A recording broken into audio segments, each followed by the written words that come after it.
Episode 20, Time Travel Destinations. That's cool, but that's a lot of big words you're using there.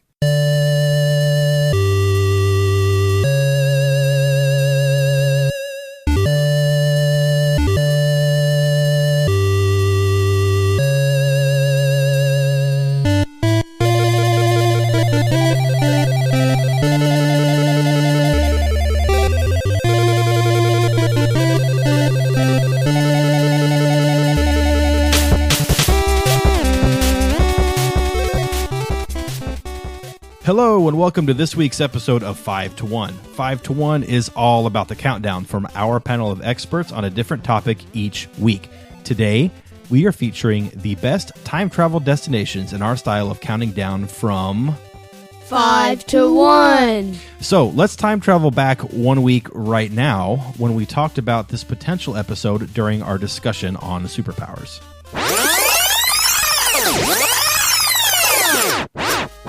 I'd go back to World War I. I would go back to when Harambe got shot.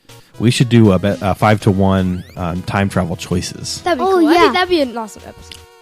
So that's where this idea came from, and we decided to run with it. Who hasn't thought about being able to time travel before? I'm pretty sure just about everybody has, because there are endless possibilities, and there have been tons of movies that feature time travel as a storytelling device, like Back to the Future, And Terminator, 12 Monkeys, yeah. Harry Potter and the Prisoner of Azkaban, Yeah. and many more. Those are E.T. just some of my favorites. Not E.T. I mention this every episode. You do. But I gotta say, this is probably the most fun I had in preparing Making my list. a list of any topic we've had so far. And I spent more time on this one than any topic we've had so far. Same. That is a lie. You made your list in like 8 seconds. I know because I was pooping when you did it. I was thinking about it the entire day. I think mine was probably our first episode. The Star Wars characters? Yeah, because I was like prepared for this and kind of nervous because it's like our first time. Yeah, Didn't know that what to expect, one was so cool too. It took a little long time to do it. Yeah, I hear you. But I had so many ideas for this list that I had a really hard time narrowing it down. And then when I did narrow it down, I mean, you'll hear some of my reasons are pretty expansive. So let's get to it. Hosting duties today will be handled by the three of us. I am Christina. And I am I don't get joined it. by my two timelessly handsome sons, my 12-year-old Cade Mason and my 9-year-old Jet Major. Don't know it still. Any guesses? No. So if you 12 monkeys. No. If you time Back to traveled the future. to certain parts of each of Mom's pregnancies with you, those would have been your names at one point in time. Cade, you were supposed to be Cade Mason up until your baby shower right before you were born, and I convinced Mom to be Cade Christopher instead. And Jet, we considered Major for both of you guys for a middle name because my favorite college football player was Major Applewhite, and I thought it would be a cool middle name to have. Yeah, I would like that. But we went with Jet Maximus instead, right? That's awesomer. Yeah. So, Christina for me because my dad loved the name Christina, and when I That's a girl name. when I turned out to be a boy, they said, "Oh, well, Christopher." Oh, wow. Because when I came out, the doctor's like, "Oh, he's got 3 thumbs." Oh. Oh. So I was a boy, and they went with Christopher instead. So Pew, pew, pew, good. pew. Glenn I'm Solomon, fun fact of the week. Pew, pew, pew, Good. pew. What are you doing talking over my bumpers? I'm used to this now. I don't like it. I made these bumpers. Don't ever and, do that again. And I can't even use them. You're talking over them. I would hurt My you bad. very, very badly. So do you know how the second came to be in existence? Like as in the measure of time, 1 second? No idea. It was originally measured to be 1/86,400th of a day, which is why there are 86,400 seconds in a day. And that There's is only 1,000 seconds. 86,400 seconds in a day. My bad. Since 1 second is 1/86,400th of a day. And of course, a day being defined as the Earth making one complete rotation, right? But the Earth's rotation isn't completely reliable, and in fact, it's slowing down over time. Did you guys know this? Yeah, No. but like 0.0000001 It's about of a second. about 3 milliseconds per century that it's slowing down. So back when dinosaurs existed a long, long time ago, each day was about 23 hours long. Now we're about 24, obviously, and in 140 million years, each day will be about 25 hours long. What? Yeah. So, Wow. did you know that even really strong winds can slow down the rotation of the Earth I didn't by know that. fractions of a millisecond? Just So- think of that. Fractions of a millisecond. That's Yeah. so small. But That's when nothing. we have these like amazing clocks, they're called atomic clocks that measure vibrations of atoms, and in space, they never change. And because of that, they are so accurate that when you slow down the Earth's rotation a fraction of a millisecond, the day no longer matches the atomic clock. So what we do is every couple of years we add a leap second into that year, and basically what that does is it aligns the Earth rotation with our atomic clocks that are extremely precise. And we actually just had a leap second on December 31st, 2016, so New Year's Eve, a couple of weeks ago, at 11:59 and 60 seconds. We had another 11:59 and 60 seconds before it turned to midnight. So the countdown in London this past New Year's was totally messed up. And that's why we won the Revolutionary War.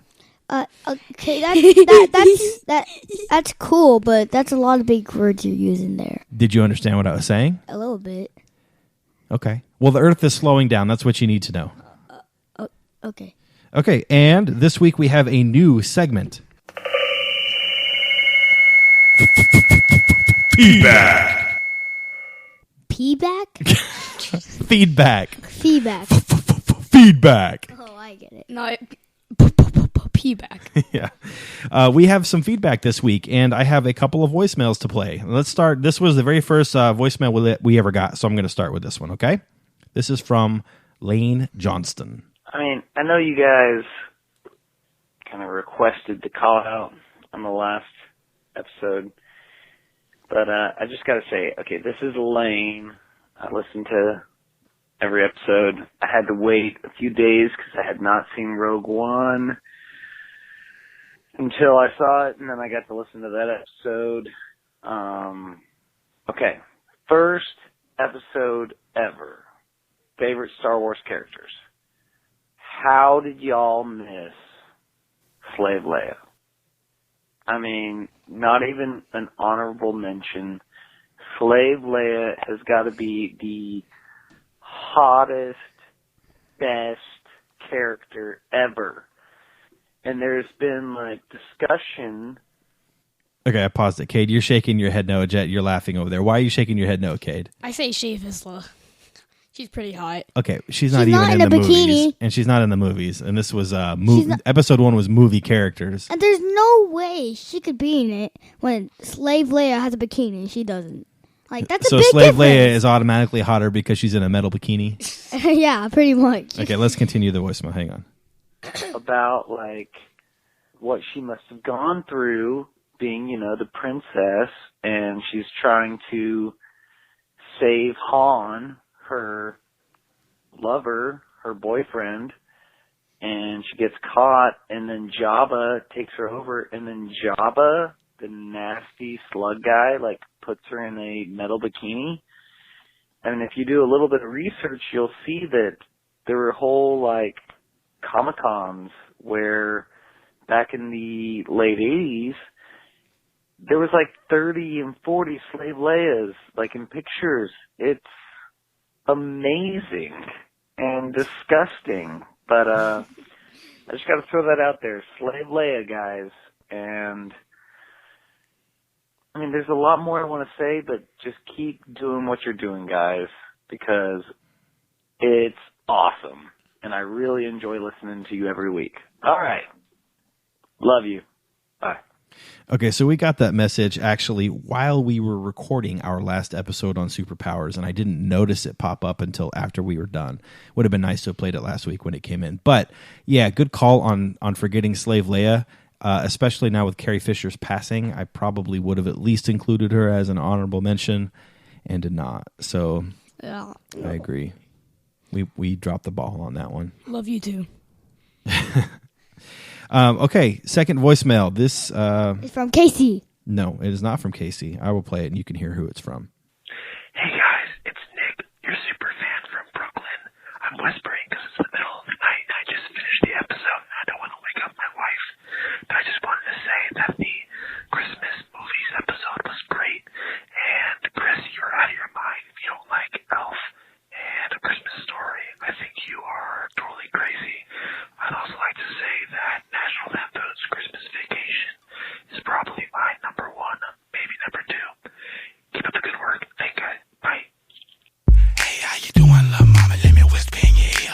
Yeah, I knew I'd catch some crap for my list because everybody else seems to love A Christmas Story and Elf. But during the text conversation I had with my roommates when they listened to the episode, I wasn't alone. Evan didn't really like A Christmas Story either. And I think maybe Darren was in that same boat. But Casey and Nick were definitely in the crowd that they love it. And nobody agreed with me about Elf. I'm the only one that thinks that. But, whatever. Elf looks funny. Have you seen it? I seen parts of it. It is funny. I just think it's overrated. And if you guys remember from my worst on that one, I said it was my most overrated because I didn't hate any of them. But I thought some of them were overrated. But yeah, thank you to Lane and to Nick for the voicemails. Very much appreciated. Hopefully we'll get some more of those after this episode because I got a lot to say. I think the boys do too, so this should be a good one. I do have one more feedback that came on Facebook. It was from Shelly, or you guys affectionately call her Mimi, your aunt. And this was in regards to her superpowers episode last week. She said, all right, I've given this a lot of thought. I would want the superpower of refill ability. Comfy on the couch and ran out of popcorn? Refillability. In the bathroom and there's no toilet paper? Refillability. Need to buy something and there's no money in your bank account? Refillability. My power is better because I can do all those things. Everything will go the way I want. Cooking and you're out of spice? Refillability. So that is a good power. And thank you for the idea. And like if we had some that something. kind of like talked about that. A little bit. Not really. But yeah, good one. Bit. Oh, one more sentence. Think about it. You could refill anything that is empty. You could refill food upon food and feed hungry nations even. So, All right, let's go. All right, you guys ready to start? Yeah. I could just do that with all the money Parzival won. And that, in fact, that was Artemis's like thing to do, was to feed the entire world. So for the rest of the world, Kate is talking about a book that he read called Ready Player One. Yes. Yeah. Okay. So not everybody knows what that is. So you need to like clarify if you're going to talk Okay. about something. Well, I was like directly talking to you because you would know the reference. Yeah, but you're talking into a microphone that we're You're broadcasting talking to to other Dad. people. I like to think of this Me. as a conversation we're just having, and we're just gonna make it public. Okay. So that's just how I think of this. So. Well, since we have an Let go. audience, I like to clarify. But before we get rolling, did you guys use any rules to make up your list? Well, actually, I did it because I asked you for some. Like, No Star Like, Wars. yeah, Because we were only allowed one to do Star official Wars. things. I was only allowed to do one Star Wars thing. same for me. Or one fictional thing at all for my list. So you guys did use some fictional I think- places to travel to. I used one. I didn't use any. Mine are not. None of mine are fictional. I have two that's fake things. I did have a couple of rules. I have two options when I time travel. I can go in two different modes. One is observe only, where I can only look, but I can't change the past. I can interact with people and I can do things. That's the exact opposite of mine. But when I go back to my current time, the original day that happened stayed that way. And that way I can't mess up anybody else's timeline. It also means I can't fix any of my own past mistakes. The other option is an unlimited option where I can change the past, but in my mind, you should only be able to use that like very sparingly because you don't want to screw up the world. But not all the time. It's like when if somebody was getting hit by a car and you don't know them and went back time and say that and go back. It's not like you're not going to get, like your parents are not going to get married. But so let's say that you saved a person and then that person got married. You saved a guy named Bob and he ended up marrying, after you saved him, a girl named Mary. Well, Mary was supposed to marry Jim and Mary never married Jim and now they don't have kids. And Mary and Jim's kid invented the cure for cancer. It's an example of changing the future that you don't know the repercussions of by anything you do. So you can't. Anything you do will have consequences. But that's why I'm saying I have two modes. One is observe only. Two is unlimited, and I can choose which one I want to go in. Okay. I kind of had the same thing. It's just I would explain which one it was each time I did it. So Okay, but for my second rule is if I'm traveling in the observe only mode, I can't die. I can abort it at any time, and if I do die, I just reappear in my actual timeline. That way I can go to potentially dangerous places and still be okay. Now, if I chose the unlimited mode, I can die because you can change the timeline, and that day wouldn't be reset. So that's another deterrent to using the unlimited mode. Ooh, Okay. that would be good for the job I want to be when I grow up, an archaeologist. Yeah. Like it I would could be. observe it to see if it's dangerous. Then when I'm done observing, I can check it out. Yeah, and it'd go be in very unlimited mode. rare for anything like Indiana Jones to happen to an archaeologist. It just seems like kind of like not something that would actually happen. That's how like 99% of movies are. Oh, true. That is true. They're meant for entertainment. Okay, so with that being said, are you guys ready for Jumping. All right, Cade, what do you got? My number 5 is the year 4034. Why did you pick 4034? Because it's 2017 times 2. That's it? Yeah, and I just want to see what everything's like times 2. Okay. So, like, and I wouldn't alter anything, I'd just be like a normal person, and I just see what things are like, what's different. You think And I would want to play as a role as a kid my age. So, do you think they would have flying cars then? Who knows? Probably. I mean, who knows if there are cars at all? Maybe in everything's 2,000 dead. years, They have like this. you travel cool with your mind, motorcycle or boat. you think where you want to go and you go, or you push a everything's button gone. and you just appear there. Who knows? Or everybody's dead. It's a long time from now. I have one kind of like that, but I'll save it. This is my only one that's kind of like this one. Yeah. So, Okay. Do you have any particular location you would go to? probably like Grand Canyon. New York City or like some very populated place, so it'd be easier to Metropolis? learn what. So everything's you kinda brought like. up a good point that I actually had thought about while I was making. Well, I didn't think about it while I made my list, but I thought about it when I kind of overheard you guys talking about your list. Was if you time travel, like let's say you go get in your time travel machine and you go to the year 4034, you appear. Are you your 12-year-old self? Or can Yes, you would. Dad, that's the point of time traveling. You're yourself, and when you go to a place, you stay your age. What if I take the place of someone else for that time period, but I can... Well, that's why I'm asking the question, because Cade said I would want to be a kid like my age, and I'm thinking, well, if you time travel there, you would be yourself. So yeah, you would be a kid your age because you are your age. Yes. Yeah, Okay. like if you and time some people traveling- take the idea of time travel and they say, well, I would go back to when I was 3 years old and I would relive this moment. Well, in my scenarios, if you go back to when you're 3 years old, I'm going to be 36 observing myself at 3 years old. I'm not going to be the 3-year-old. Yeah, Right? Okay. So that's why I asked the question. Fine. Jet, what do you have as your number 5? I would do something for anything I was late for. Can you be more specific? So, like, if I was late for a test, I would go back in time and go back there. Also, I could, like, let's say for a day, you could do whatever you want and skip all the things you have to do. And then, like, later on, like, at the end of the day, get some sleep. The next day, they're like, hey, where were you? Go back in your time machine. Just go to yesterday.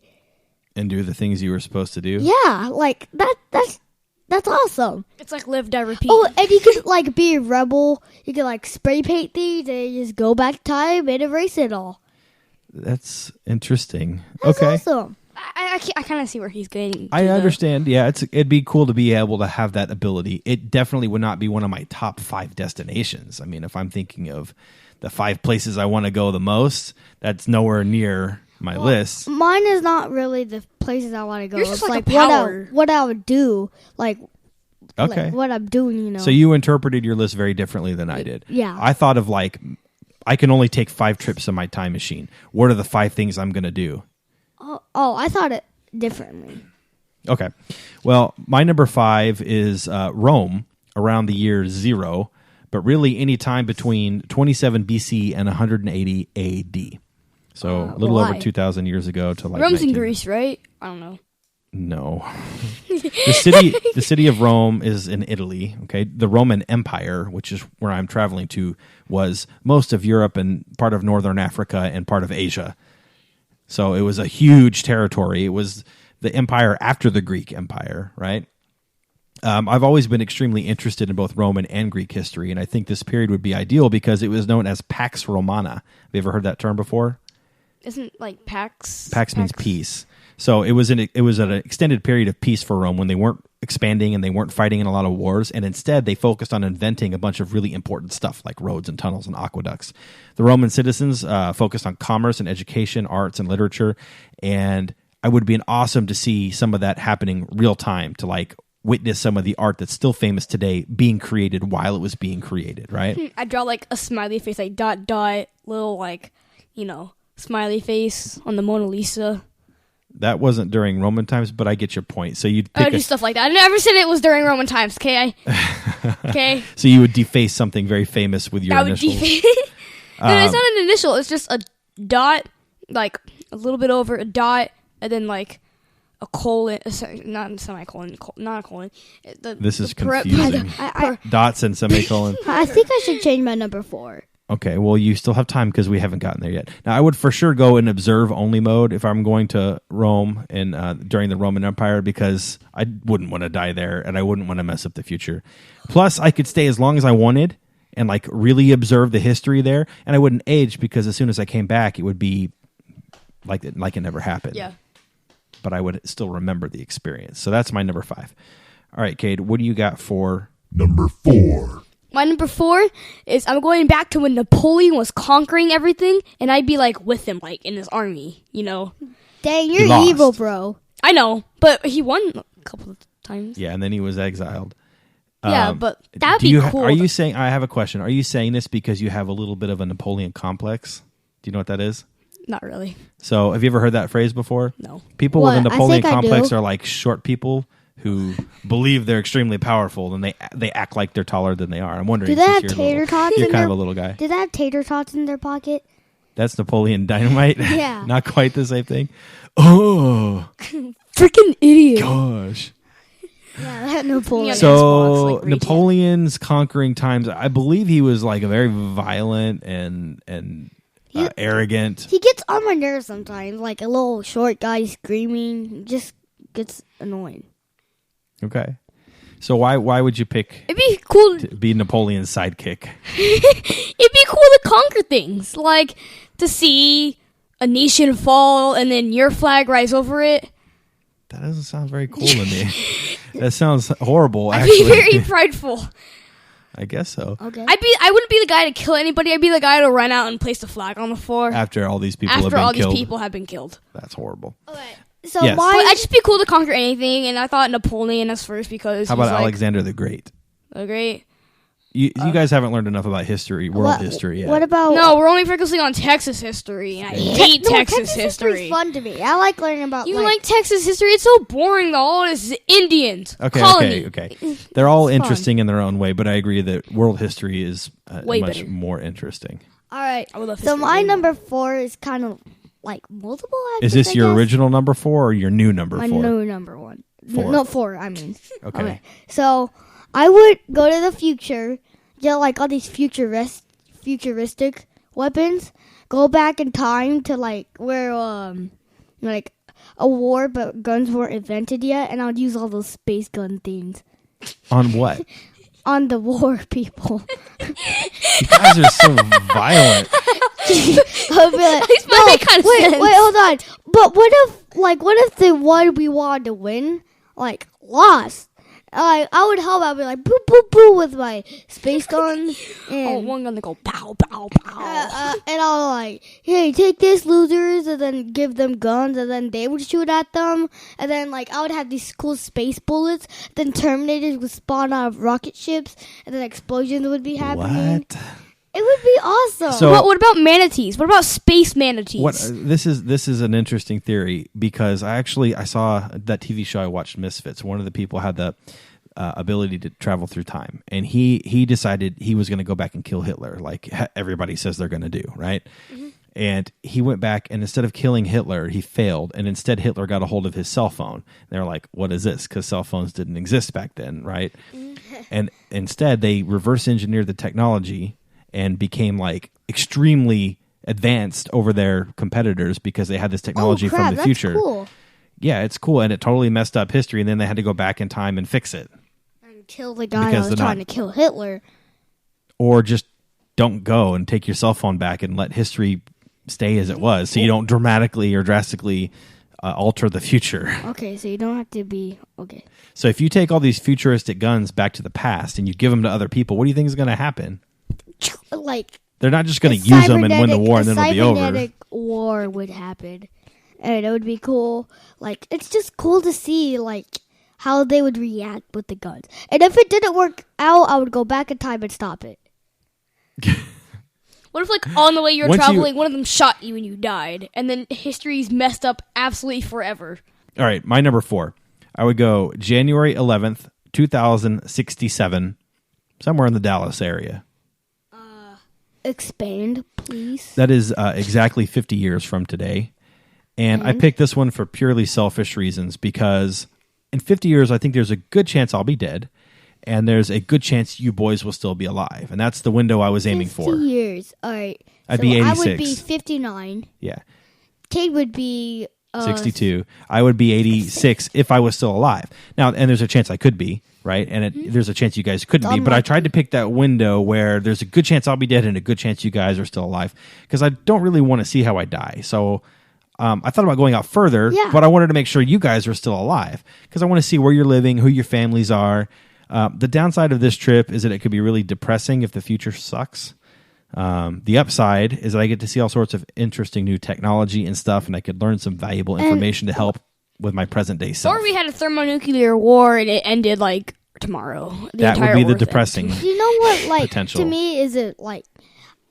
what would be bad if you could, like, tell the day you were going to die? I wouldn't want to know that. That's why I picked a window where I think I would already be dead. We're all dead tomorrow from a thermonuclear war that's going to start. Also, I totally pull a Marty McFly and buy a sports almanac to bring back with me to bet on. 1.21 gigawatts! Great Scott! Jet, do you know what that's from? Back to the Future, I guess. That's a big issue that you don't know that immediately. We got to watch that movie. So, you know, can I tell you something cool about Back to the Future real quick? Yeah. So, in one of the new Call of Duties, Black Ops 3, there was a map that was like old Western times map, okay? And so, Call of Duty likes to include a little bit of Easter eggs in some of their games from Star Wars or whatever. But there's 2 in this map. Or 3, actually. So there's a big clock that's broken at the top of like a tower. Back to the Future clock. And it was set at the exact time the lightning struck. That's one. And in a little secret room, there's that little thing that's inside the car. I forgot what it's called. A flux capacitor? There's a flux capacitor in there. And in one of the rooms, there's a little journal on it. If you read it on the journal, it says 121 gigawatts. Oh, nice. So Some Back to the Future Easter eggs. That's awesome. Yeah, that There's is cool. 3 on one map. All right, Cade, what do you got for your... Number 3. My number 3 is back to where I'm guessing 50 BC to like 180. That's really close to mine, right?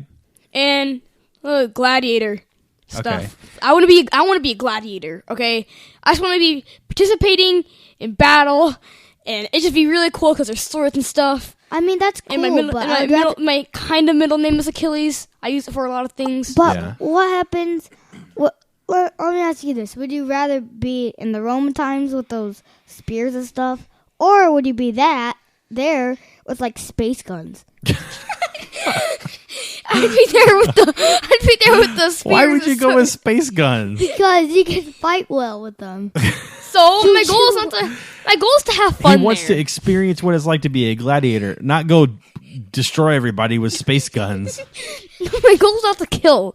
Well, technically, it kind of it would is. be if you're a gladiator, But it's not just like I'm not going there to kill. I'm going there to learn the experience in the process of killing you could people. go and instead of, I mean, you could do the gladiator thing and it'd be very dangerous, but that, they had Olympics back. Well, maybe that was, they did because they had Olympics. Greco-Roman wrestling, right? So you're going back to the Roman Empire if you're picking that time frame. If you go back even earlier, it's Greece. That's the Greco part of Greco-Roman. So it's all upper body, but you know how to do that a little bit. Yeah. Yeah.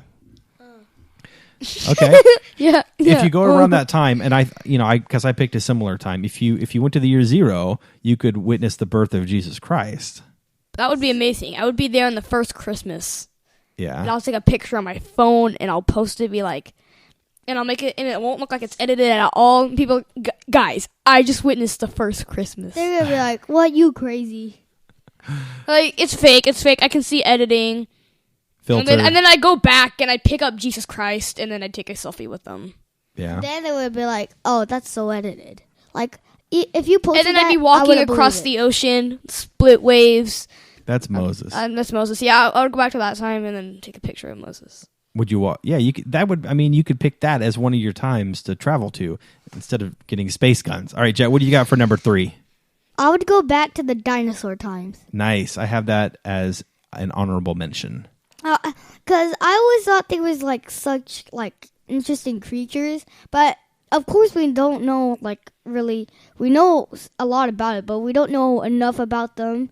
Because like you want to see what they really look like. Like everything that we have in books and movies and stuff is all theory because we've never actually seen one. Yeah, I really want to see it, like how it interacts. So when I thought about putting this on my list too, and it made my honorable mention list, and I specifically picked 65 million years ago because the dinosaurs lived for a long time. But 65 million years ago is when the T-Rexes were in existence, and I would love to see that.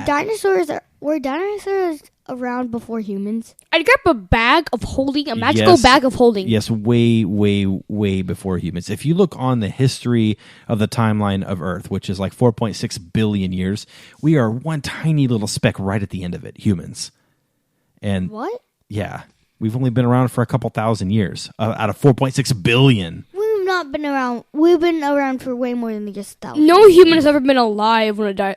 Actually, there's no ever been recorded like history of like humans being around when dinosaurs were around. Like there weren't dinosaurs. That's because they were separated around. by 60 million years. So yeah, there's no history of humans and dinosaurs because there were 60 million years in between their existences. So yeah, there was a very, very, very long time between them. But like, how do we know they're actually real? Like the bones? Yeah, we have evidence that they were here because we have their skeletons, and you can carbon date them, which is a scientific process where you measure the aging of carbon. And was it like 65 million? Like, whoa. Yeah, wow. Well, and it goes back even further than that. You can go back to 104. Dinosaurs were around for a very long time before they died out. Humans have been around for a very, very, very, very short amount of time when you look at the timeline. How come they never advanced? Why did dinosaurs like we have extinct? We have bigger brains. Huh? Why did dinosaurs go extinct? The most commonly believed theory is that there was some sort of catastrophic event, like a meteorite crashing into the Earth, that was gigantic and caused enough of a dust storm to cover sunlight and killed all the vegetation. But wouldn't that leave like a big mark on the Earth too? There are several of those on the Earth. In fact, there's one, I think it's in South America or Mexico or something, that's gigantic, and many people believe that to be the impact that ended the dinosaurs. What if under the rock? Of course, it could have been something else. It could have been a disease. I mean, humans were almost killed by a disease. All of them? A lot. Oh, like 30% up to half of Europe was killed with one disease. I'll get to that. What was it, Black Plague? The Black Plague, yeah. Or the Black Death, the bubonic plague. I'll get there because it's actually part of my list. Okay, one more thing on dinosaurs, though. I would bring a magical bag of holding from the future and then go back to dinosaur times. You'd bring a magical bag of what? Holding? Yeah. What is that? It's a golden bag that has infinite slots of space into it. But you can reach down and put stuff inside so of we it. are able to time travel. We're not able to invent fake stuff. No, that's in the future. That's 2 trips. So, Jet, my question. Would you bring space guns? No. Okay. You bring a space sniper and snipe all the T-Rexes. Well, yeah, but I'd go grab a bag, I guess. I'd grab a big bag from here, like a big purse or something from here. And then I'd go back in time to the dinosaur ages and Jet will help me. He'll kill a T-Rex, and I'll bring back with a space gun. And I'll cut off all of its teeth and put it in the bag, and I'll just go back in time and say, "Hey guys, legit, I'm selling these." You know what I would do? If one was attacking me, and it got my space gun and was about to get me, their arms are tiny. Don't worry. And I was in its belly and still alive. That wouldn't happen either. I would use my space knife. And I'll be like, when a lightsaber would pop out, I'll be like, okay, this is time travel. You don't have lightsabers. You don't know that. All right, moving on. My number 3. Let's see if you guys can guess what my number 3 is just from the date and location. Okay, May 25th. 1977 in Hollywood, California. Star Wars. You nailed it. This is the opening day for the original Star Wars movie. Pick up your game, kid. And there are some pretty famous photos of Mann's Chinese Theater in Hollywood with the big Star Wars billboards outside and thousands of people crowding the entrance, just all over. And rumor has it that George Lucas a young George Lucas, stopped by the theater in the afternoon and was astounded at the number of people that were there. Yeah, there must have been a lot. It wasn't supposed to be this big, huge thing, and it was. And it only opened in 32 theaters that day. Oh. Like nowadays, Rogue One was over 4,000 screens that it was showed on. This was 32 theaters, and they were packed. And I would love to go there and see the people's reactions to seeing Star Wars for the first time, feel the excitement of the crowd, Just go soak there. it all in. Go there with a microphone and just spoil the whole movie. Hey, I would Yoda definitely dies. not do that. Yeah, like, I hey, would guys. go. I would go. Yoda's not even in Star Wars, guys. Well, would you like dress up as Yoda there? They're like, who are They you? wouldn't know I'll who be you like, were because be he's like, not "Hey, even in the Who's that movie. guy? He's weird. you'll see. In the No, I future. wouldn't go to mess up people's experiences. I would go to observe their. I want to see. I want to know what it was like to be there on that first day. Imagine like in the theater though, like with everyone around you. Yeah, it'd be awesome, and I would go unlimited mode because I would want to bring back some like swag, like a ticket stub from the premiere, or if That'd they had be expensive now. a poster or A something ticket stub like. for the original Star Wars. Yeah, it would be awesome, right? I want this one on eBay. Yeah. So that's my number 3. All right, Kate, what do you have for your? Number 3. 2. If you're gonna talk over my bumpers, at least say the right words. So this one was like kind of hard to put on my list. At the same time, like, well, it has to be on my list because we can do it. It was a Star Wars. It's my only fictional one. It's back when the Sith ruled over the galaxy at the time, and I'd be on the Sith Empire. It doesn't matter what I am. I could be a trooper. I could be a Sith. Doesn't matter. But I just want to be there and rule. I wouldn't be cruel. You're all about the ruling. So I have a couple things to say about this. One, you're picking a fictional universe, which Yeah, is we weird for me said. I know, but it's a little weird for me for a time did machine. too. But 2, you're picking the non-canon version of a fictional universe that has been like cast away as not even part of the real quote unquote fictional universe. Is double fictional. And you want to go to rule as part of the Sith. So, okay, I've played the video games that you're talking about that refer to this time period, and it is pretty cool. So I can understand why you picked that. Can we go back in time and be like something that's not a human? You can't. It's a time machine. It doesn't change what you are. But I could go to the future. You guys are and like edit the morphing time. this episode with our last one with superpowers, and you're creating weapons that don't exist and bringing them. All it is a machine that you step in that takes you to another time. Okay, you know That's what? it. But sometimes Fine, it's a I'm going back in time to World War II. That was almost my worst. that Almost my worst. That was my worst. So you're saying your worst as your number? On this one, I'm doing. Never mind. Not World War II. I'd go back further in time. okay, we Wait. get it. That's I'm going back further in time than that in the Roman. Which you already said is you could. Let's move on. Jet, what's your number 2? My number 2 didn't exist. Okay. all right, my number 2 is a fictional one, Okay. and for the last 2, I was thinking, and when I went back in time, I wanted to do some good, you know. Okay. So Instead I of would shooting go- everything with a space yeah, space Harry, gun. at Harry Potter, I would go back to Deathly Hallows. I think part 2. No, part 1. And when Bellatrix threw that knife, I would kill her. So Dobby would be safe So you'd say you go back in time and save in the fictional Dobby. universe and save Dobby's life. I would not do that. I want to keep movies and stuff like the way they are because they're perfect the way they are. But one of the movies were real. Wheel. Wheel. There- And you went back Ew. in time. And then you would save Dobby. I kind of wish now that I'm thinking about it that I had said no fictional universes because I'm going back in time to my number 2 and just erasing it, and it never happened. Okay, because my number 2 didn't exist. So I made a rule, and that's another rule I made for myself. Well, there were a couple that I guess I'm not really talking about. I would not go back and change anything in my life. I don't want to correct any of my mistakes because it could change the outcome of my future, and I like where I am. And number 2, I didn't want to go back and experience something I had already experienced. So those were kind of some other rules that I used. But Yeah, okay. Harry Potter saved Dobby, so that way Dobby doesn't die in the fictional movie. Number one's even better. Is it also fictional? Uh-huh. Okay. All right, Cade, what do you got for your... Number 1. Velocity 21 gigawatts! I'm gonna go back to 1983. 21 gigawatts! I go back to 1983 Okay, why? Why? because I just live there. Because you like the 80s? Because I love the 80s everything. Like You like the pop culture? California. like the pop culture, movies, music, everything was just so much better in the 80s. I could actually interact with other humans better. Because I could be like more social with like kids on my street instead of like getting in fights with them on the way to the bus stop. Yeah, but And it just seems like a cool place to live in. But, you know, after like, I guess like 4 months or 4 years, whatever, But- I'd go back to where I am. but Kate, And when you came back, I assume that you would be the same as you were when you left. Like, you wouldn't have aged 4 months or 4 years. No, yeah. uh, It'd be like less than a second. Like, it never happened. Like, if we were doing this podcast right now, like, as I'm saying this, I would be living 4 months back in the 80s. Yeah. And then, like, no one would even notice I wouldn't even be staying. I'd be doing what I usually am. Yeah, I got But then I'd come back. And it would be as, like, so quick that it seemed like never even happened. Yours is similar to the one I picked about Rome, but I picked Rome instead to, like, go experience. What is that noise?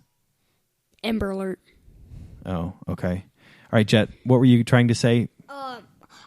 he answered my question. I was gonna say, well, if you were gonna go there, would you come back? But he answered that Yeah. question. Okay. All right, Jet, what do you got for your number 1? Okay, it's another save person one, and it's in Star Wars. So when Han. you know, I'm guessing Han. That's all I'm guessing right now. No. I was gonna, so I would go back to the Phantom Menace when You like saved Darth Maul why would I do that? because he's your favorite character or was? Well, he's still alive, by the way. I would save Qui-Gon because Okay. I would go back. And so, you know, in the movie when like Darth Maul's fighting them, and then he focuses on Obi-Wan for a second, he kicks him off and is like hanging. Yeah. I would go back there to the bridge and help Qui-Gon out, and back him up, go over there, and when those things stop, you know, those force field things, Yeah. go in there, help Qui-Gon. When that leads to enough time, Obi-Wan comes in and we would defeat Darth Maul, and Qui-Gon lives. That's like that would honestly be my worst thing to do, is go and change the Star Wars movie. I wouldn't touch a finger on it. Here's my anything question. from So Star if you Wars save movies. Qui-Gon and he survives, right? He would then train Anakin instead of Obi-Wan. Probably, because that's what he was going to do. Obi-Wan only took him on because Qui-Gon, it was his dying wish, train the But boy. that's still good because that would change. But it him being totally alive. changes Star Wars. But it doesn't. All right. I know the movies are awesome, but if I go back in time, the Star Wars universe isn't a movie. It's not a movie. But you would change it, and for everyone else in the entire world, now it would be different. He's saying that in this scenario, because we are able to time travel to a fictional universe, you would actually be in that fictional universe, not witnessing it as a movie. Yeah, we should have done non-fictional universes. I know, it really complicated this whole time travel thing. But, okay, I get what you're saying, Jet. You would go save Qui-Gon because you would want to do some good in the Star Wars universe. Yeah. Forget saving somebody in our own universe, like, you know, John F. Kennedy or Abraham Lincoln So or are we Jesus just, like- Christ. You would go save Qui-Gon and Dobby. So are we thinking of this episode as the history of the entire forever is written in stone? Well, no, we're not getting back to this. This is the same debate we had last week. I consider if it was written in stone, then it wouldn't matter what you did because you can't change anything. So that's why I have two different modes on my time machine. I see what you do. I see what you did there. Okay. My number 1, October 1st, 1932, Wrigley Field, Chicago. To see a baseball game. Would you stop Yes. that guy? No. What guy?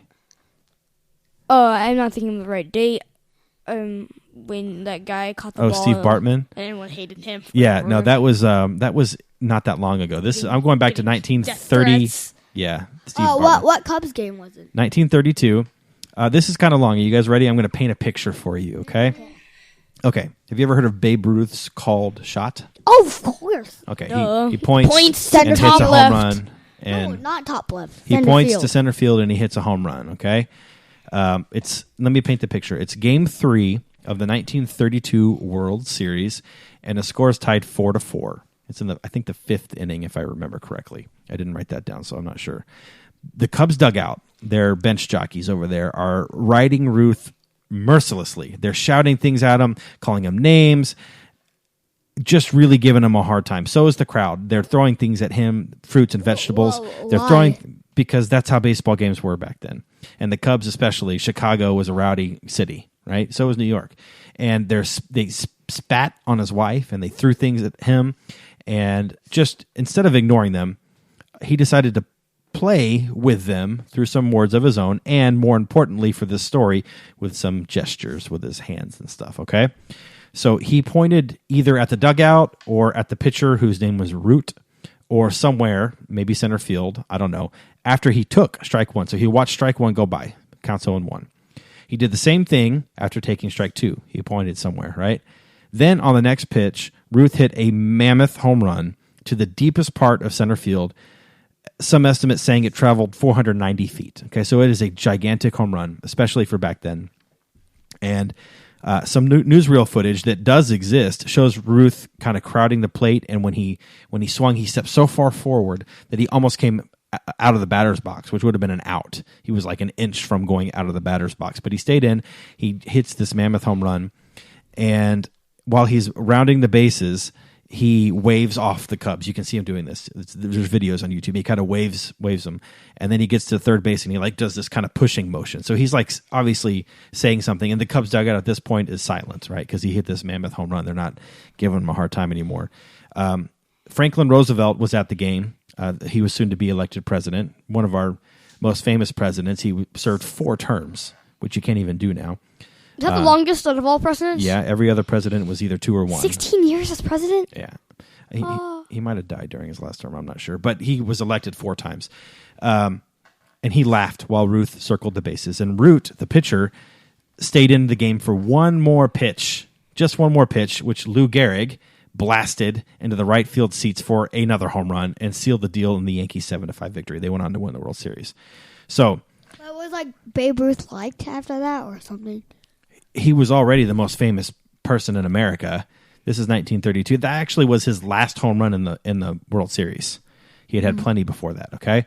There's been a lot of controversy over the validity of Ruth's called shot, meaning did he actually do it or not? Because there's no definitive footage that shows him pointing to center field and then hitting a home run to center field. He did. People saw it. Did he really call it? Was he pointing to the dugout or to the pitcher instead? Was he yelling back at the guys in the dugout? There's been no conclusive evidence either way. And here's a few things that I just like to spell out, and everybody can form their own opinion, but some things that we do know about the scenario, okay? The headline the very next day on the newspapers, right? That's how news got around back then, was Ruth calls shot as he puts home run number 2 inside pocket. It said in the article, in the 5th, so it was the 5th inning, with the Cubs riding him unmercifully from the bench, Ruth pointed to center and punched a screaming liner to a spot where no ball had been hit before. And it was a widely published paper and assumed to be accurate, and many reports after that started saying the same thing. He called a shot. He pointed to center. He hit a home run. And the story gained some steam. Ruth did not clarify the matter at the time. When he was asked about it, he just kind of said, well, that's what the paper said, or whatever. He just kind of deflected it.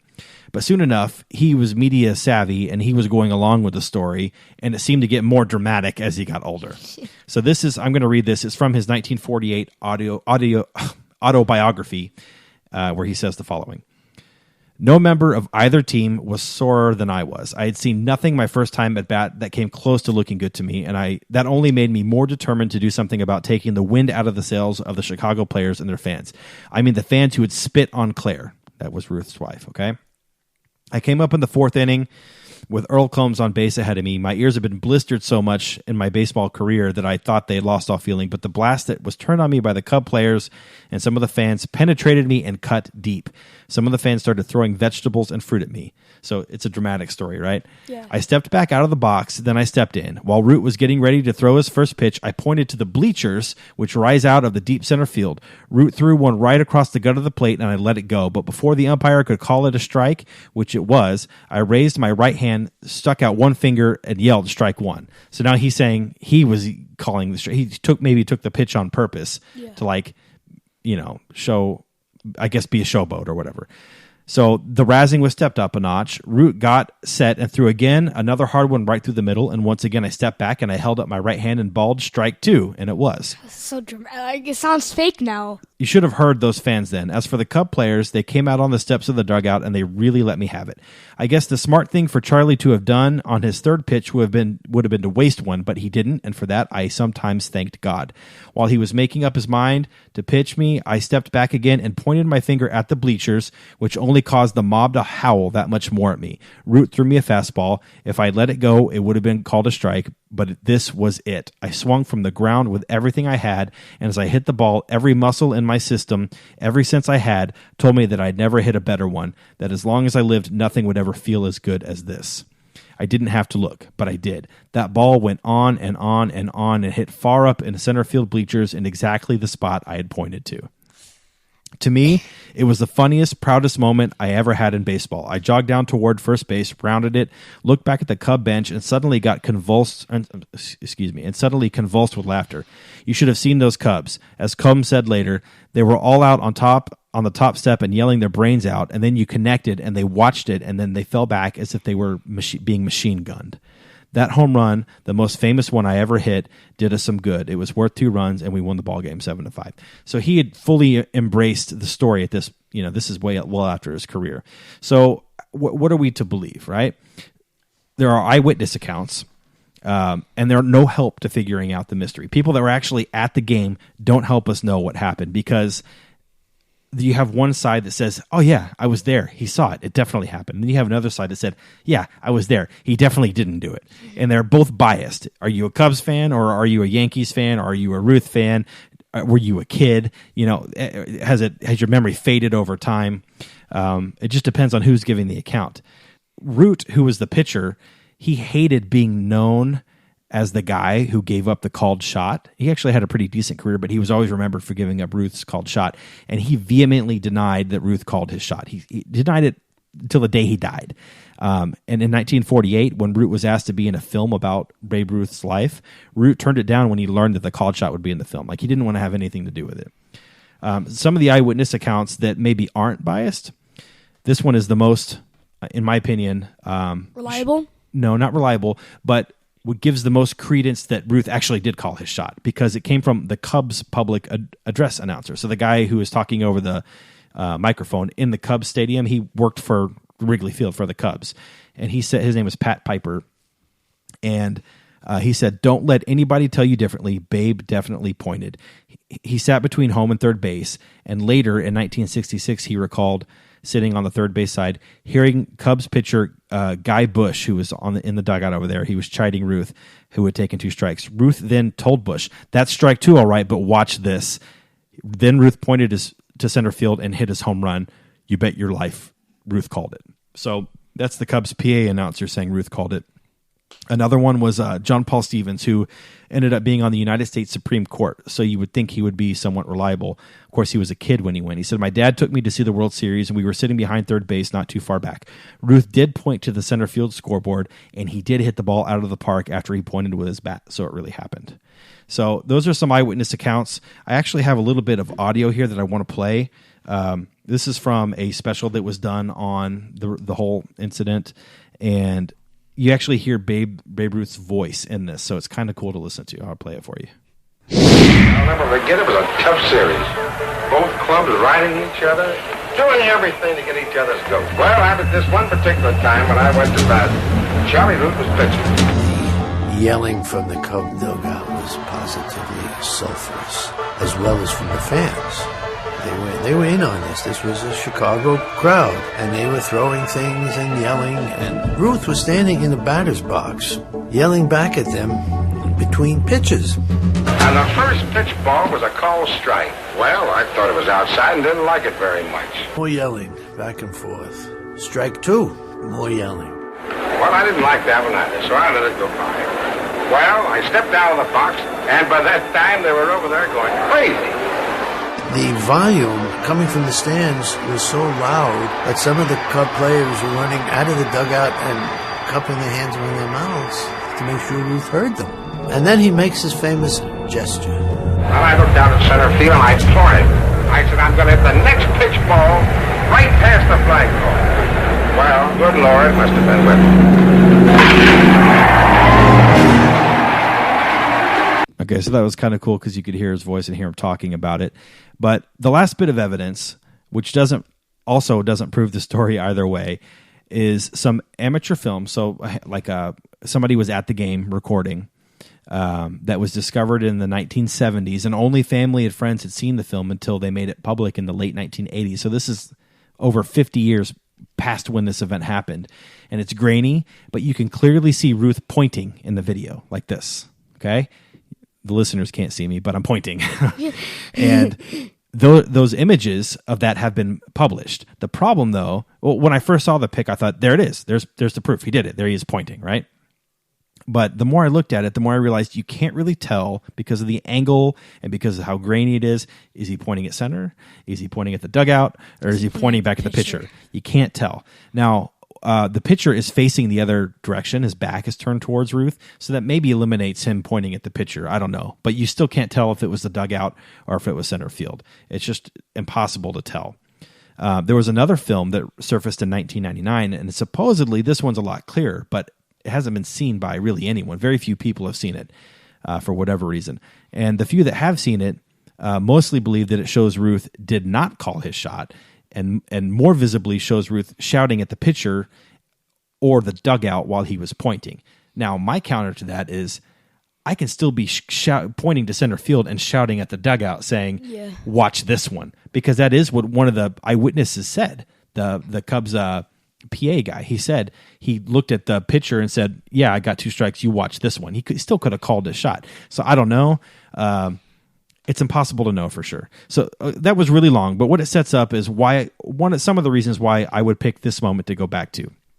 After all that talk, it would be amazing to see with my own eyes what really happened. Did he call a shot and did he not? Or did he not? I'd love to know the truth. But even more than that, whether he called a shot or not, I would just love to witness the moment because it's the most mythological moment in baseball history and is the most mythological moment of an athlete who has become more like a myth to us now. Babe Ruth almost doesn't even seem real, to me at least. He seems more like a fictional character of the things he did, the life he lived. Unbelievably good. Like, oh my gosh. That can't be real. Maybe that'll happen with Michael Jordan 60 years from now, 80 years from now. The difference between Ruth and Jordan is that Michael Jordan, everything he did is very well documented. We have it all on video. It was all televised. On TV. Babe Ruth, it will remain a myth, remain a mystery to us because he was a larger-than-life figure in the American eye and an athlete that transcends time, right?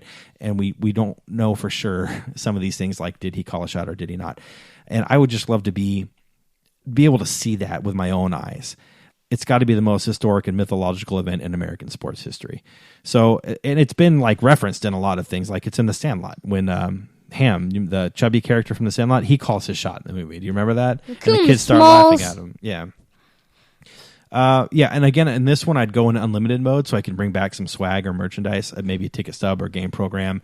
Or if I got really greedy, maybe I'd go try to like figure out where the ball lands and get it and have the ball. Imagine if that ball was like autographed by Babe Ruth later. That ball he hit. Imagine how that would be worth more than any Topps 52 Mickey Mantle. Probably. Which, by the way, did not make my list, but I strongly considered putting 1952 on my list. It's an audible mention for me. I'll tell you. Okay, I'll tell you my it is on mine too. And I would also, but even though there's no 52 Mantle in 1932, I would grab some really old baseball cards from the 30s and 20s or whatever I could get my hands on back then and bring them back with me. Okay, so. Don't say any more about that. It's Okay. my honorable mention. So that's only honorable that mention. was really long, but that's my number one.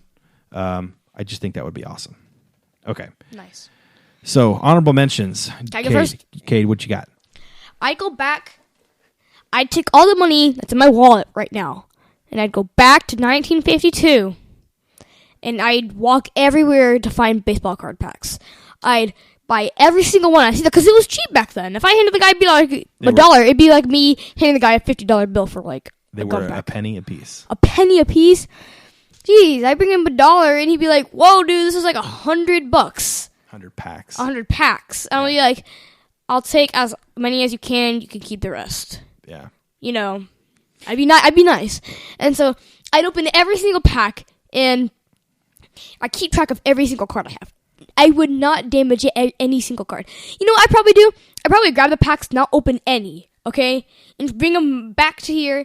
I'll be like, "Hey, Dad, look what I found." And hand him like 50 packs of 1952 tops. Yeah. Unopened. You could sell one unopened pack for like thousands of dollars. Yeah, totally. One unopened mint condition pack that I just got, so it's definitely in mint condition.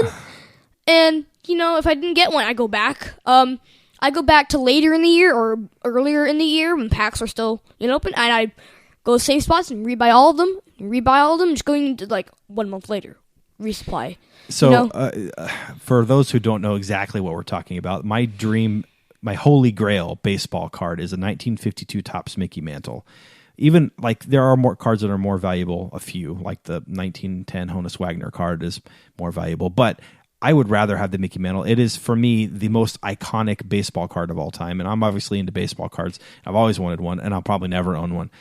There was one recently. There's a company called PSA, Professional Sports Authenticators, who grade. They authenticate and assign a grade on the condition of baseball cards and other collectibles.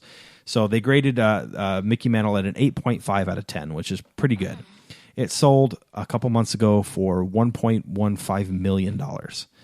And there are two PSA 10s in existence, and they haven't sold in a very long time, so I don't know what they'd go for now. But if an 8.5 went for that much, you'd have to imagine a 10 would probably be several times that amount, because a PSA 8 earlier this year went for about $500,000. So an 8.5 more than doubled. What would a 9 do? What would a 10 do? Who knows? You know, also, actually, can I go change that a little bit? Before I'd go, I'd ask you to print me out a spreadsheet of What I need.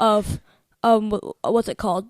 Every single 1952 card. And I'd go there, and I guess I open the packs, and I track down, cross off every card I get, so I could collect a whole set. That would be awesome. So here's because I thought about this for my list too, and it ended up an honorable mention for me. But here's the problem with time travel and these things. When the companies that authenticate and grade these cards authenticate them, they are able to test the age of the card. If you go get a card for 52 and time travel it back, it's going to be perfect condition. Will it have aged 60-something years to our current time, or would it still be packed fresh, like it had just been printed, and probably fail an authentication test, even though it's very real? So what I thought about doing was I would go back in time and buy a ton of them, okay? And I would put them in a bank vault that I know still exists today and let them age in a vault. Then I travel forward in time back to the current time. And then I go open my vault, and there they are. They've aged 60-something years or whatever, and they should be authenticated at that point in pristine condition. Yeah? So that made mine too. Do you have any other honorable mentions? You kind of mentioned.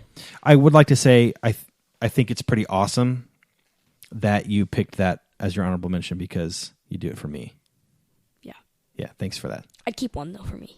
Sure. Is there any other, like, really, really valuable cards in that set? Yeah, like, all of them. Well, I mean, none of them are close to that one, but they're all valuable in that set. You also have... Who's another, like, good player at Mickey Mantle's time? Willie Mays. Willie Mays, does he have a 52 card? He does. It's worth a lot. I think the second most valuable card in that set is another rookie. It's for Eddie Matthews, who's another Hall of Famer, played for the Braves for a long time. That's worth quite a bit. And interestingly enough, card number 1 in that set, who's Andy Pafko, who's kind of a no-name player, is worth quite a bit, because back in the day when kids collected cards, including myself back in the 80s, we didn't care so much about what kind of condition they were in, so we played games with them, and we wrap rubber bands around them. And the card that's on the top of a stack that you wrap rubber bands around takes the most damage. So Andy Pafko, being card number 1, was often on the top of kids' stacks that wrapped rubber bands around them. So if you have an Andy Pafko that's in really, really good condition, it's worth a ton, solely because ones in good condition are extremely rare because they always had rubber bands wrapped around them. Yeah. What was the first graded card again from PSA? PSA's card number 0000001 was a T206 1910 Honus Wagner PSA 8. That's amazing. That's the one that sold for millions of dollars and is currently owned, I believe, by the owner of the Arizona Diamondbacks. I'm not sure. Wayne Gretzky owned it for a little while. It's been passed around, and every time it's been sold, it's more than doubled in value. And the last time it was sold was a while ago, and it went for $2.8 million. The next time it sells, I'm sure it'll be over $4 or $5 million. Who knows? I mean, what if it gets to like $1 billion in a few years? I don't know if it'd ever get that high, but who knows? Well, like the what's that called? Inflation. That's a lot of inflation. A lot of inflation. That's a million times inflation. A million millions is a billion. So, Jet, what do you got for your honorable mentions? I don't have any. Okay. I had a couple. The first thing that came to mind when I put this list together was the birth of you guys. I'd go back and see it. But then I thought, I've already seen it because I was there the first time. Your video? I did not video your birth. I remember it, Some though. people do. Yeah, I did not. Your mom was having surgery. I just didn't want to hold a camera in there. I was supporting your mother and excited for you guys to be born. And I kind of made a rule that I didn't want to put anything on my list that I had already experienced because I've already experienced it, right? Well, wouldn't you want to see it again? It was so good. I would, but it didn't make my top 5. I'd relive every moment we went to see Force Awakens so I can eat more candy, drink more soda each time. I love that memory, though. I love the memory of you guys being born. I love the memory of when we went to see Force Awakens on opening night. I don't need to see it again because that memory is already cherished by me. I want to see things that I haven't experienced yet. So that's why I did that. I had Dinosaur Time. We talked about the T-Rex. I considered some of the sports events before I picked the Babe Ruth called shot. Kirk Gibson hitting the World Series in the 89. Excuse me. Kirk Gibson hitting the home run in the 89 World Series where he runs around the bases and pumps his arm. Hip. The Dodgers and A's. I've showed you guys the video. You haven't shown me the video. You should, Jet. Well, it's amazing. But I did see it on TV when I was 9 or 8. No, I was 9, and I've seen it a million times since then. So that when I started thinking about that, I was like, I'm not going to pick something that I've seen on TV 100 times because although it's not the same as being there, I've already seen it. You know what I mean? So it's not going to crack my top 5. Now, if I could go to infinite places, I would go for sure, along with all the others on this list. I thought about Hank Aaron's 715th home run when he broke Babe Ruth's record. And then I thought about September 14th, 1990 in Seattle. So this would have been the day after I turned 10 on my real timeline. Ken Griffey Sr. hits a home run for the Mariners, and his son, in the very next at bat, my all-time favorite player, Ken Griffey Jr., drills a home run almost to the exact same spot as Dad hit it, and making them the only father-son duo to ever hit back-to-back home runs. And what a cool moment. Did Ken Griffey Jr. hit it farther? I think so. Wait, were Bill Ripken and Cal Ripken brothers on the same team? Yes, they both played for the Orioles at the same time. Oh, that'd be cool if they had back-to-back home runs. That would be cool. And there have been other brothers who have played at the same time. I don't know. I'm sure there's been a combo, but Ken Griffey Jr. and Sr. are the only father-son combo, I think, to even play on the same team. I know Barry and Bobby Bonds never played on the same team at the same time. Ken Griffey Jr. and Sr. did, and they hit back-to-back home runs, which will probably never happen again. That's like a 0.0000001% chance of happening. Not 0. That'd be kind of weird. My last honorable mention was the moon landing in 1969. Maybe I time travel to the moon. Wasn't there a and song be like, called, "Hey guys, what's up?" Summer That 67? wouldn't be possible. 69. Isn't there a song? What is the song? Summer 69 by John Mellencamp. So what if you time traveled to the moon in a spacesuit right when they were landing? Guns. With no space guns, okay? But they hop out of the moon and you're like, "What's up, guys?" Like on camera, I just like hopping in the background and then I'm just mid-air, just dab and then like leave like mid-air. I wouldn't dab, but they would freak out, right? They're like, "What are you doing here? We're the first ones here." It's like, sorry, like. All right, what do you guys, Cade? What do you have for the worst? The worst would be mid-battle World War II. which you also put on your list? No, I went back in time and you made that never happen. Now, I would say when we, like, here it is right here. I'll just play it for you. Where did it go? Right here. I go back to World War I. I'll go. Did you hear your first words Yeah. there? This was from our last I episode. go back to World War One, but I'm going back to World War Two because World War Two suck. They both suck. They're both horrible. They're the most atrocious events in the history of Two is worse mankind, than probably. one.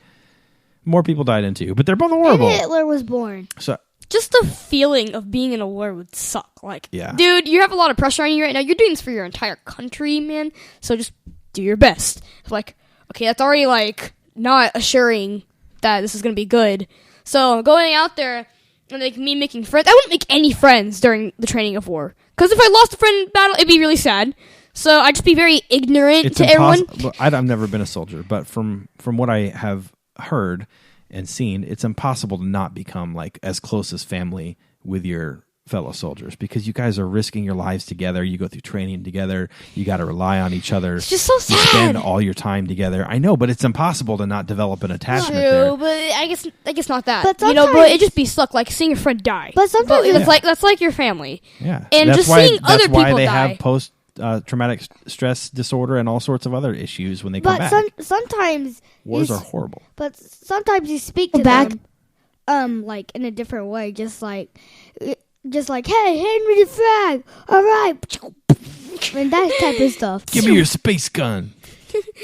I said they'd be like, "Hey, steppers," and they're looking down and they see like all of their guys running out, getting shot at, shooting people, and then they see Jet like using a jetpack mid battle, shooting lasers out of his gun. Like, wait, who's this guy again? That would be awesome.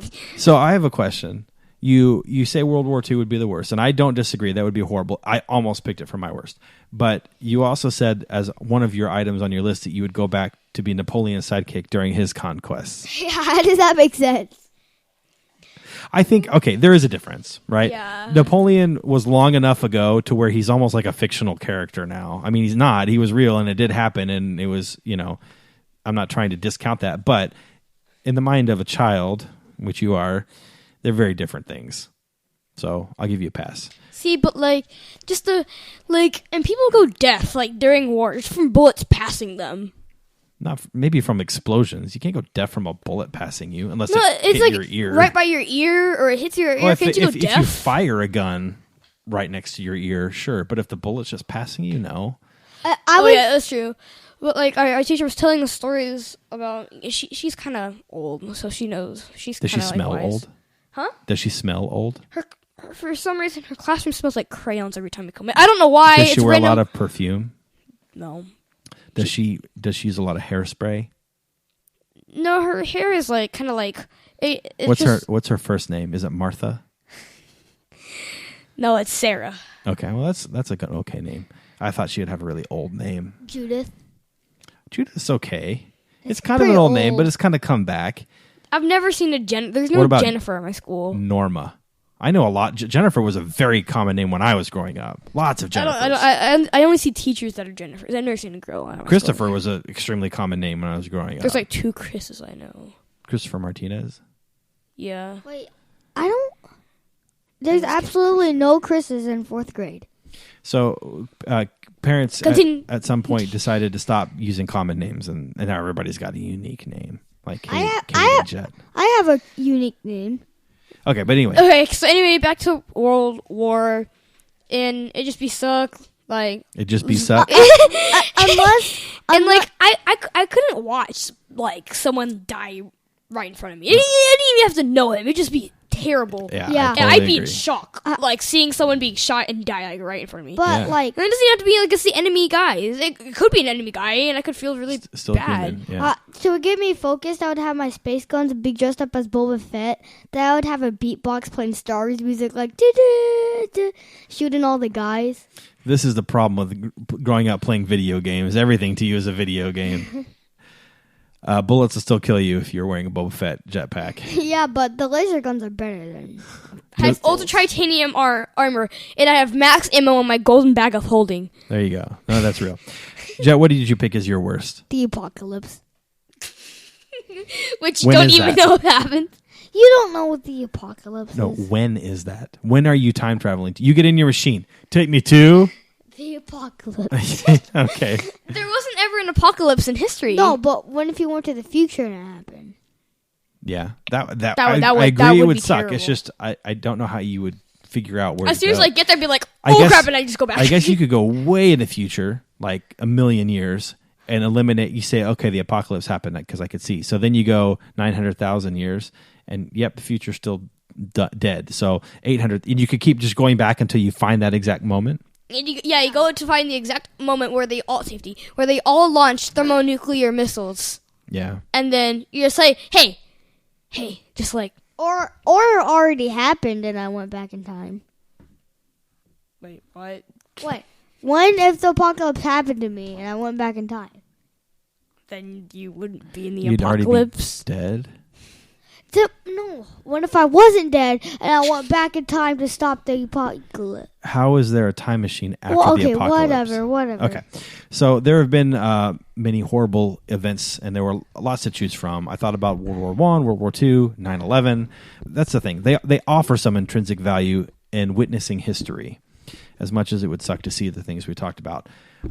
You could go in unlimited mode and try to change history, but who knows what other implications, like we already talked about. You might make it so you never existed. How could you later go back in time and make the event not happen?